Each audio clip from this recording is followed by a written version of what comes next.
Hoy nos visita Jorge Lumsden, de la iglesia de Temperley. A los que le gustan los números, tiene 4 hijos, 4 nietos. Y como escuchamos hoy de Moisés, que Dios lo llamó, seguramente a Jorge hace muchos años, a él y a Silvia, le dijo, tengo un propósito para vos y de tu vida. Hoy Jorge es el moderador de todas las iglesias presbiterianas. Él es miembro activo en la iglesia de Temperley y un sembrador y comenzador de iglesias por todos lados. Así que Jorge nos visita, le pidió a Guillermo que nos acompañe trayendo la palabra de Dios. Así que vamos a orar para que el Espíritu Santo se mueva, la palabra que hay para cada uno de nosotros a través de la Biblia y de Jorge esté con nosotros. Oramos. Padre, gracias porque volvemos a encomendarnos a vos, Señor, a que el Espíritu se mueva, Señor. Cada uno de nosotros en la forma distinta, Señor. Y gracias porque tu palabra nos habla de vos, tu palabra nos enseña del perdón, la palabra nos da el propósito para nuestra vida, Señor. Y mantenernos despiertos, Señor, y atentos a lo que hay en la palabra para nosotros en esta mañana. En nombre de Cristo, amén.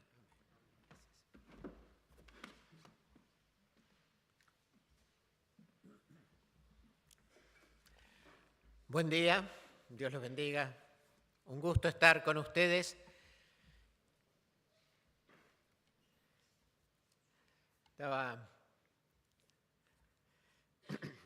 Estaba Pablo, según la lectura, en medio del pueblo de Atenas.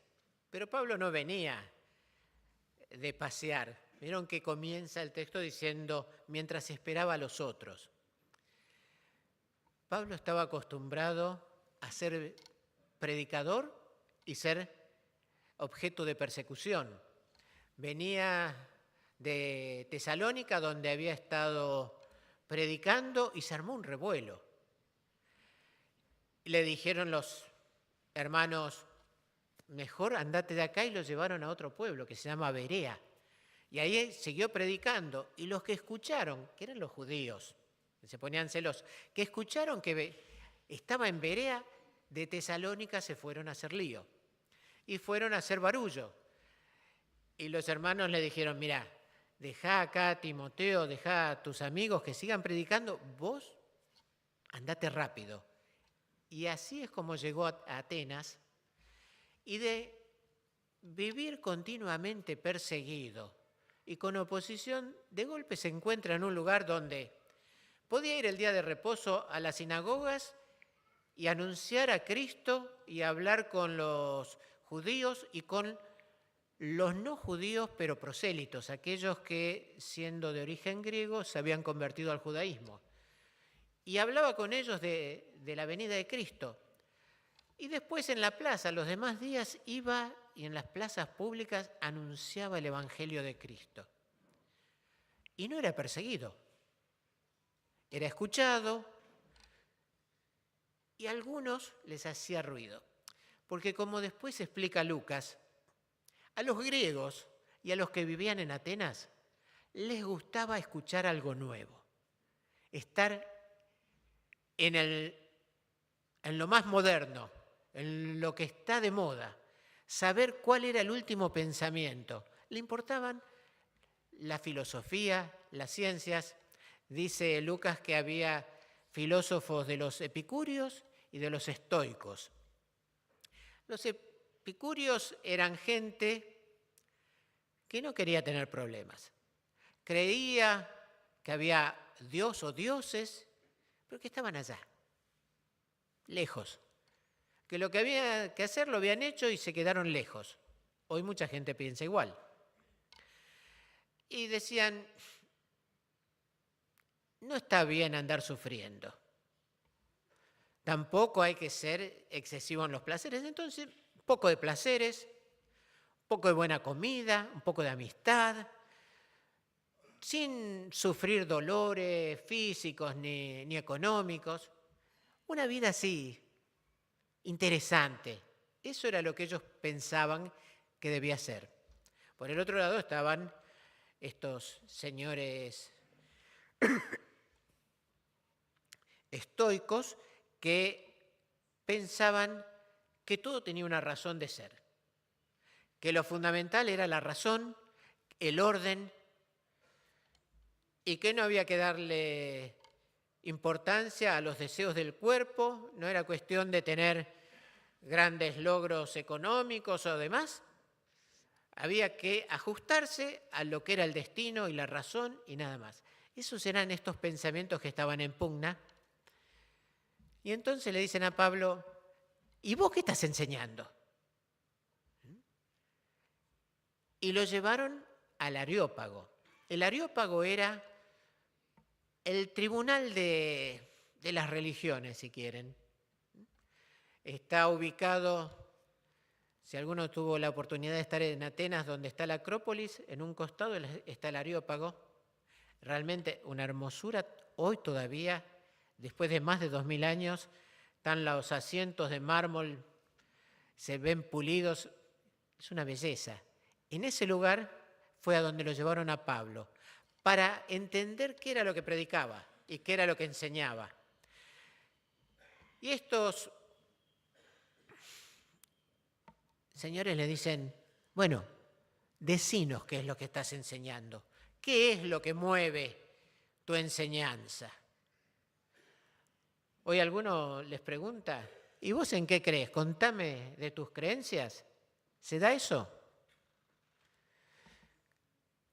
En esta sociedad de los atenienses era importante saber qué era lo que venía, qué era la nueva moda en asuntos religiosos. Piensen que los filósofos hoy para nosotros un filósofo es un pensador, pero los filósofos podían ser filósofos y poetas, podían ser estudiosos de teología, eran estudiosos de la física y la matemática. Sócrates era un filósofo, pero también lo eran Arquímedes. Y Arquímedes es el padre de la física y de la hidráulica. O sea, la filosofía era más que solo el pensamiento, era el conocimiento de la ciencia. Y estos estaban evaluando qué era lo que enseñaba y qué era lo que traía Pablo. Y ahí, en medio de esta situación, le dicen, contanos. Entonces Pablo empieza a contar lo que él vio. Lucas nos dice al principio, realmente estaba dolido Pablo viendo la idolatría de ellos. Pero en vez de hacer como por ahí haríamos nosotros, ustedes son unos idólatras, dejen de lado estos caminos equivocados, va por otro lado. Veo que ustedes son muy religiosos. Y entre todos los altares, ustedes también le rinden culto a un Dios no conocido. A ese que ustedes le rinden culto sin saber quién es al que yo les predico. Yo les voy a hablar de este, que es el que creó el universo, el que creó los cielos, las estrellas, el que creó los planetas. ¿Por qué les habla así? Porque entre ellos estaban los epicúreos, que creían en que las divinidades de los cielos estaban relacionados con la gente. De hecho, va a citar a un autor de ellos, de los epicúreos, que es Arato de Cilicia, y también va a citar a otro autor de los estoicos, que era Epímenes de Noxos, dentro de lo que él va a decir. Pero los quiere llevar de este conocimiento que tenían, donde su adoración era estatuas, donde sus dioses estaban manchados con las debilidades humanas, a este otro Dios que adoraban sin conocer. Él dice, al que vosotros adoráis, pues sin conocerles a quien yo os anuncio. El Dios que hizo el mundo y todas las cosas que en él hay, siendo el Señor del cielo y de la tierra, no habita en templos hechos por mano humana. ni es honrado por manos de hombres como si necesitase de algo. Las tradiciones eran que a los dioses había que darle comida, que había que honrarlos, porque eran dioses inútiles. Eso era más o menos el entendimiento. Eran poderosos, pero eran inútiles, o había que coimearlos de alguna manera para que fuesen buenos. A ese pensamiento les dice, el Dios que hizo todo esto no necesita de manos humanas que hagan algo en su favor. Pues Él es quien da a todos vida y aliento y todas las cosas. Y acá empieza a centrarse en sacar de lado el pensamiento de estas filosofías y traerles el Evangelio. Y de una sangre, de un linaje, ha hecho todo el linaje de los hombres, para que habitasen sobre toda la faz de la tierra, y les ha prefijado el orden de los tiempos y los límites de su habitación, para que busquen a Dios, si en alguna manera, palpando, pueden hallarlo. Aunque ciertamente no está lejos de cada uno de nosotros. Y acá viene la cita a un poema escrito en el 600 a.C., porque en él vivimos, nos movemos y somos o existimos. Y esto, que era de un antiguo canto, lo saca, no es que está validando al poeta y filósofo griego, sino que está dándole una ubicación. Ustedes creen que en él vivimos, en él nos movemos y en él existimos, en él somos. Nuestro título hoy es En él existimos. ¿Cómo nos movemos?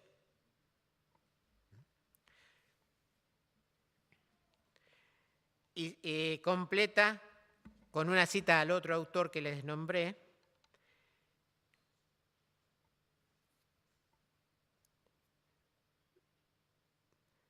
Como algunos de vuestros propios poetas también han dicho, porque el linaje suyo somos. Siendo pues linaje de Dios, no debemos pensar que la divinidad sea semejante a oro, plata, piedra, escultura de arte o imaginación de hombre. Pero Dios, habiendo pasado por alto todas estas divagaciones, hoy quiere hablarles a través de Jesucristo. Ese es el mensaje que les da. Y va todo bien hasta que les habla de la resurrección y él le dice, mira, otro día te escuchamos. O está loco, porque todo podía ser. Y estos filósofos creían que había vida eterna, pero no creían en la resurrección del cuerpo, en la resurrección de la carne. Y entonces dice, eso te pasaste de la raya, eso es para otro momento. Ahora, ¿qué tiene que ver todo esto con nosotros hoy?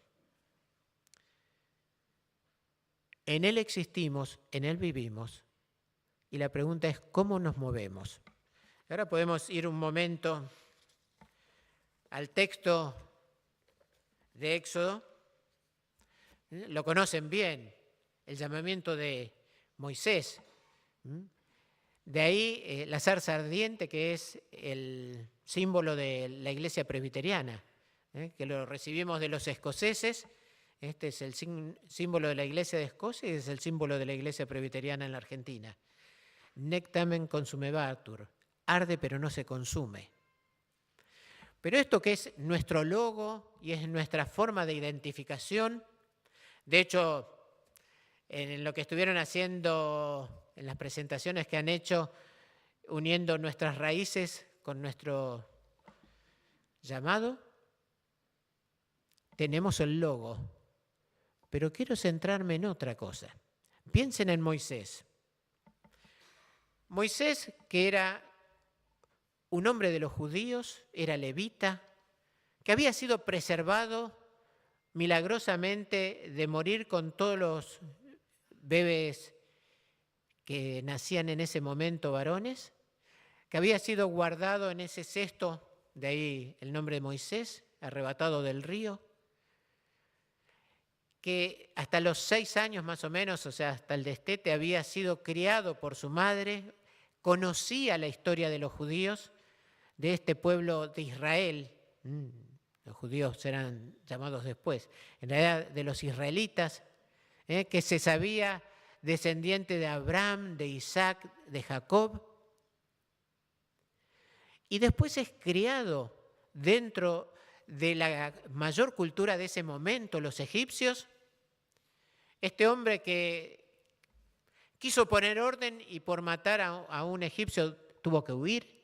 Este hombre que se refugió entre los madianitas a los 40 años, huyó. Y ahora ya tenía 80 y tenía una familia formada.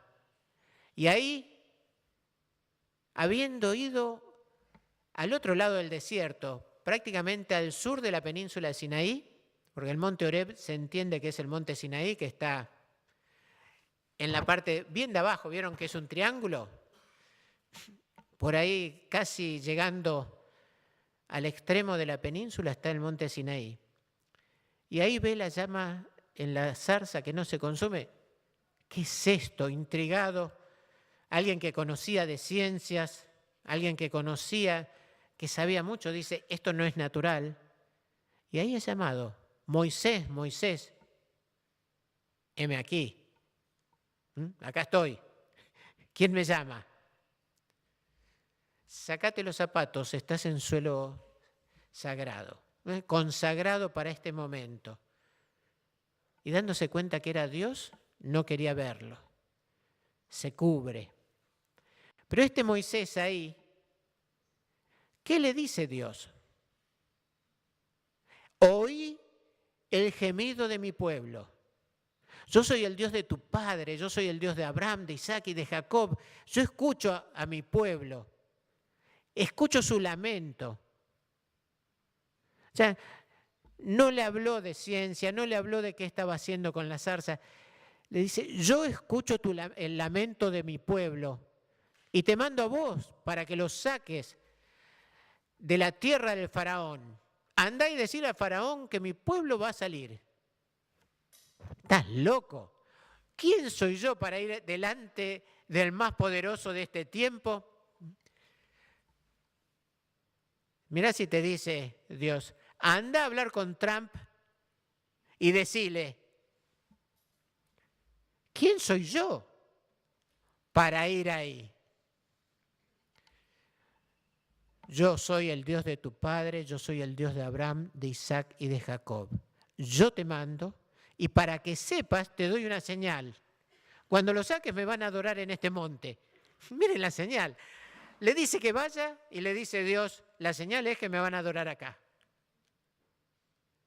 Y Moisés, no seguimos leyendo, pero sigue discutiendo y argumentando con Dios hasta que le hace un par de milagros delante, el de la mano con lepra, el de la vara que se hace una serpiente. Dice, bueno, no voy a dar más vueltas y va. Pero ¿por qué ligamos este pasaje? Porque Dios lo que está diciendo, yo no estoy lejos. Los epicúreos decían, el Dios que creó está lejos, está olvidado. Los otros decían, la razón, sobre todo el cosmos, de alguna forma. Y Pablo dice, la divinidad no está lejos, porque ustedes mismos saben que en Él vivimos, en Él nos movemos, en Él somos. Y Dios le dice a Moisés, escucho el clamor de mi pueblo y yo intervengo, no está lejos.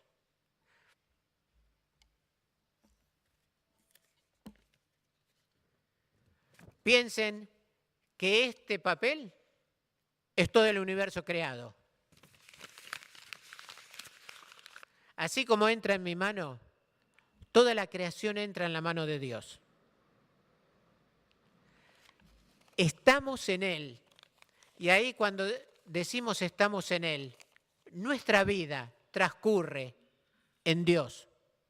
Seamos creyentes o no lo seamos, nuestra vida transcurre en Dios. Porque en Él vivimos, en Él nos movemos, en Él existimos. No sé por qué, gracia de Dios, al pueblo de los griegos le dio tanto entendimiento. les dio la posibilidad de hacer el idioma más completo para revelarnos su palabra, les dio capacidades matemáticas y físicas que hasta ese momento nadie tenía y adelantaron muchísimo. Uno de estos pensadores griegos midió el radio de la Tierra sin haberse movido de la ciudad donde vivía. Cosas que uno dice, ¿cómo adelantaban tantos siglos? Fue una gracia de Dios muy especial. Y les dio también esta revelación. Estamos en Dios. Cuando hacemos algo lindo, cuando hacemos una alabanza como la de recién, estamos en Dios. Y cuando mentimos también.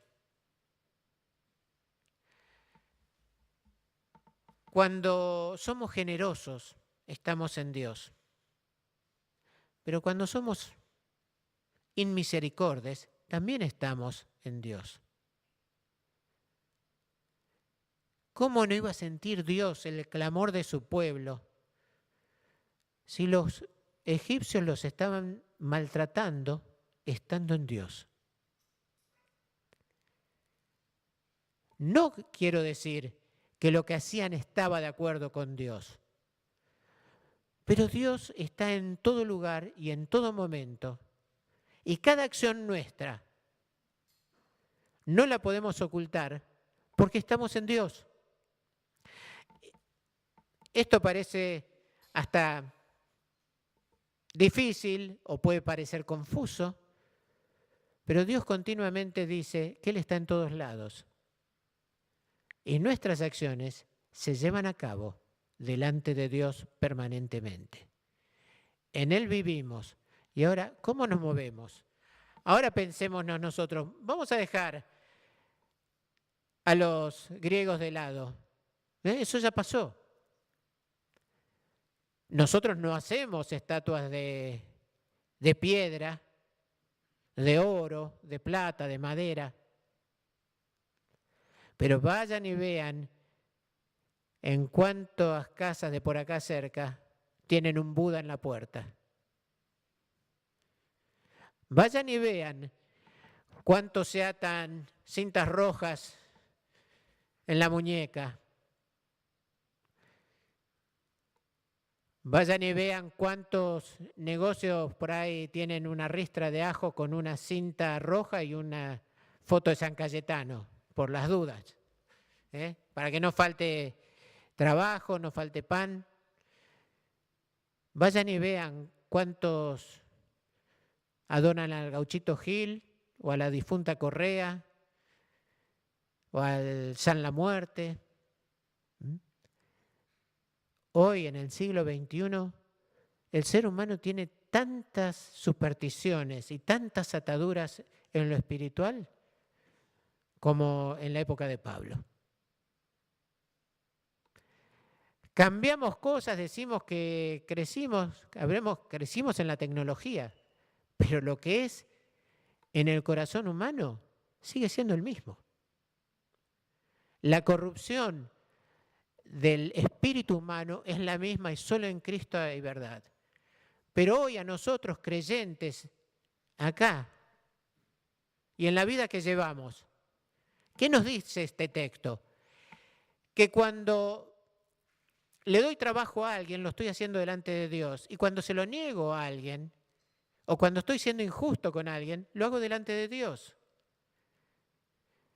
Cuando no miro la necesidad de mi hermano, estoy haciéndolo delante de Dios. ¿Cómo me muevo? Me tengo que mover guiado por el Evangelio de Cristo, mirando al otro como si fuese Cristo, mirando al que me rodea, pensando que estoy delante de Dios. ¿Cómo quiero ser visto por Dios? Debería ser mi primer pensamiento cuando voy a tomar una decisión. ¿Qué quiero que vea Dios hoy? Porque estoy delante de Él.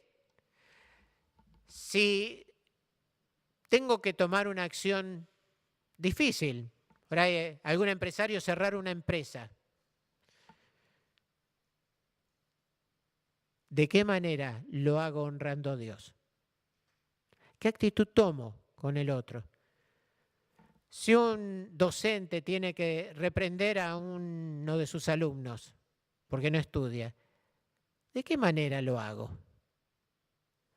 Honrando a Dios. Las decisiones que tomamos en nuestra vida pueden ser constructivas o destructivas. Y podemos tener las mejores de las intenciones y lastimar. Si tenemos presente que estamos delante de Dios, que en Dios vivimos, que en Él existimos, que nuestra existencia se desarrolla permanentemente en la presencia de Dios, cuando nos movemos en una dirección, lo vamos a hacer pensando, ¿esto agrada a Dios? ¿Es lo que Dios quiere de mí? ¿Es lo que Dios espera? Jesucristo vino a este mundo para darnos vida. Y a veces pensamos, claro, era Dios. Sin embargo, en su entrada triunfal a Jerusalén, lloró por Jerusalén. Su clamor era, Jerusalén, Jerusalén, ¿cuántas veces quise reunirte a todo el pueblo como la gallina a los pollitos? Jerusalén, Jerusalén, si supieses el que viene hoy a verte, entenderías. La palabra de Dios hoy nos dice que nos movemos en Él, que en Él existimos, que en Él somos. Tenemos temas pendientes que resolver, hagámoslo mirando cómo agradar a Dios. Es así de sencillo. Mira tu vida delante de Dios.